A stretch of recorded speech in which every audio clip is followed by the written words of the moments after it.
আমি নিজে তুলনা করে ভেবেছিলাম, আমার বন্ধু চন্দনশীল, আমরা জানি ওরা, আমরা একসাথে প্রচণ্ড পাওয়ারফুল ছিলাম। ছাত্রনেতা হিসাবে যতটুকু পাওয়ারফুল ছিলাম, আমার মতো 10টা এমপির ওই পাওয়ার ছিল না, টু বি অনেস্টলি। তখনও কিন্তু আমি 900 টাকার জন্য পরীক্ষা ফর্ম ফিল আপ করতে পারিনি। তাই একটা ছাত্র যখন টাকার জন্য ফর্ম ফিল আপ করতে পারে না, এবং তখনও নারায়ণগঞ্জে অনেক বড় লোক ছিল যারা আমাদের বাসায় যা বসতো না। আমার বড় ভাই সেলিম ওসমান তাদের বাড়িতে গেছিল, যে কোনো, আমি নাম বলবো না তার, তার বাসায় গেছিল, বলেছিল যে বন্ধক রাখার জন্য কিছু আছে।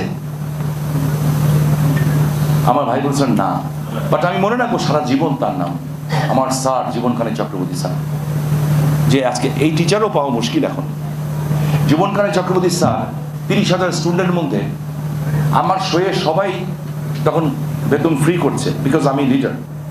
আমারটা দেখেন, নৈতিকতা দেখেন, আমি কিন্তু আমার মতো 1000 ছেলেটা ফ্রি করছি, সই দিচ্ছি, ওদের বেতন মকুব করে দিচ্ছি। আমি আমার নিজের বেতন মকুব করি না, because that was my ideology, এবং স্টিল না আমি এটা ওন করি, এটাই করা উচিত রাজনীতিবিদদের।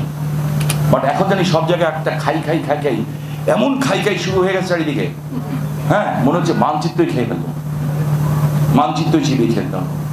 ভালো মানুষের সংখ্যা বেশি, কিন্তু খারাপ মানুষের ধাক্কার চাড়ায় ভালো মানুষ সামনের দিকে আসতে পারছে না।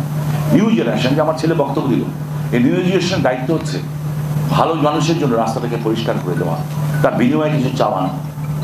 এই যে যেটা শাহরিয়ার করছে, ওই ইয়াং ছেলে, বাচ্চা ছেলে, হ্যাঁ, ও এনজয় করতে, আমি কি দরকার ওর বউ বাচ্চাকে নিয়ে এখানে কষ্ট দেওয়া? ডক্টর শামীম আহমেদ থাকলে এই 7 দিনে হয়তো $20,000 ইনকাম করতে পারতো, কি দরকার এই টাকাটা লস করে দিয়ে এসে?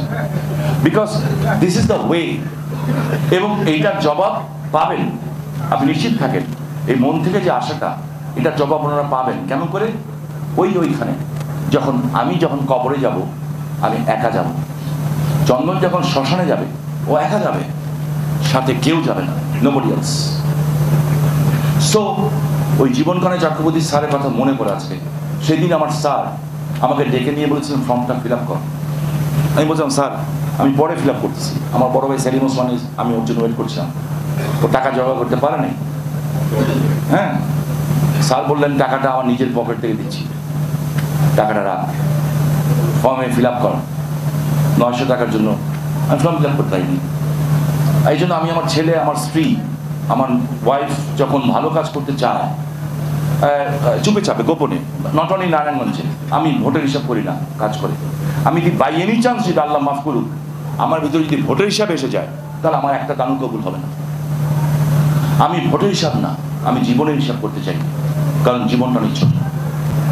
সমালোচনা করা পৃথিবীতে সবচেয়ে সহজ কাজ, মানুষের বিরুদ্ধে খারাপ কথা বলা সবচেয়ে সহজ কাজ, কিন্তু মানুষকে ভালো বলা এবং ভালো কাজ করা খুব কঠিন কাজ। কিন্তু সো আমরা চেষ্টা করি সবাইকে ভালো বলতে এবং ভালো কাজ করতে উৎসাহিত করতে।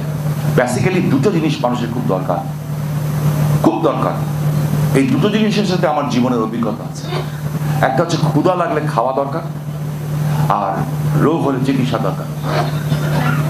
আমি আমার নিজের জীবনে খান বাহাদুর ওসমান আলীর নাতি হয়ে, একেএম শামসুজ্জোহার ছেলে হয়ে আমি দেখেছি টাকার অভাবে যখন চিকিৎসা হয় নাই, ওই কষ্ট কিন্তু আমি ভোগ করেছি।